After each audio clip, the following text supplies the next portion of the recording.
పరిపాలన చాలా బాగుంది. జగన్ పరిపాలన ఎలా ఉంది చెప్పాలంటే జగన్ ఎలా ఉంది చెప్పరా? ఆ దేవుడికి ఎవరికి మాత్రం పవన్ కళ్యాణ్ పరిపాలన చాలా బాగుంది. పవన్ కళ్యాణ్ పరిపాలన చాలా బాగుంది. చంద్రబాబు పరిపాలన చాలా బాగుంది. మొత్తం బీజేపీ జనసేన మూడు పార్టీలు కలిపి మరి ముగ్గురిని కలిసి మరి ఈ జగన్ ఓడించారు. ఎందుకంటే ఒక్క మాట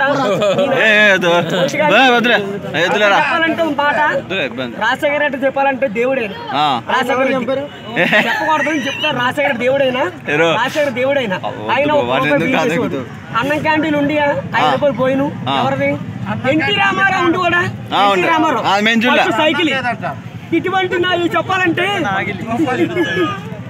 ఎన్టీ రామారావు గారు ఉంటే ఇటువంటి ఏ కష్టాలు రావబ్బా. ఆయన ఎన్టీ రామారావు దేవుడైనా ఎన్టీ రామారావు దేవుడైనా ఆ దేవుడి వల్లే ప్రపంచం మొత్తం మంచి జరిగింది.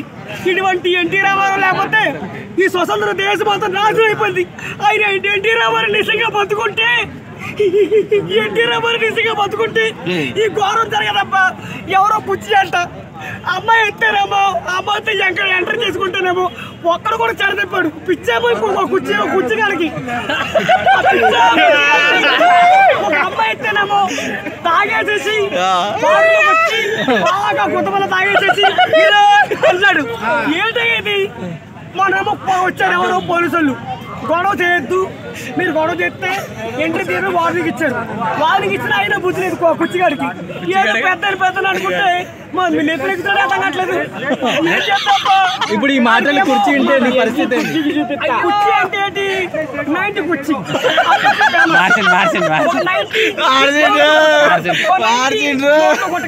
తాగడం సిగరెట్ ఇప్పుడు ఈ మాటలని కుర్చీ ఉంటే నీ పరిస్థితి అది కాదప్ప. కుర్చీ అన్న ఫేమస్, నేనే ఫేమస్. లైఫ్ లో మాత్రం కుర్చీ ఫేమస్ అయ్యి నీ మాత్రం ఎందుకు ఫేమస్ అను? ఇప్పుడు ఈ మాటలన్నీ కుర్చీ ఉంటే నీ పరిస్థితి ఏంది? కుర్చీ కాదు నీ పైన దాడి చేస్తే మందాన పాలు తాగుతాను నేను. కుర్చీ నీ మందాను పాలు తాగుతాను. ఈ మాటలు కుర్చీకి వినిపించాయి. ఇప్పుడు నీ పరిస్థితి చెప్పాలంటే మీరు కూడా బతకాలి కదా.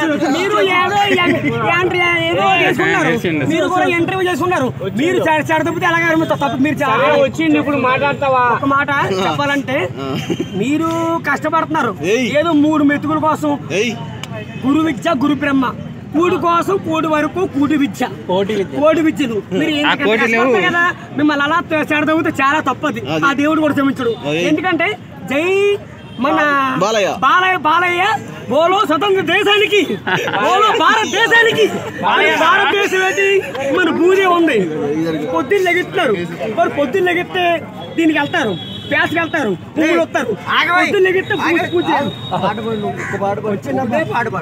12 స్తంభాల బయటి గడ్డ మీద పనుకున్న స్తంభ ఎలగరా.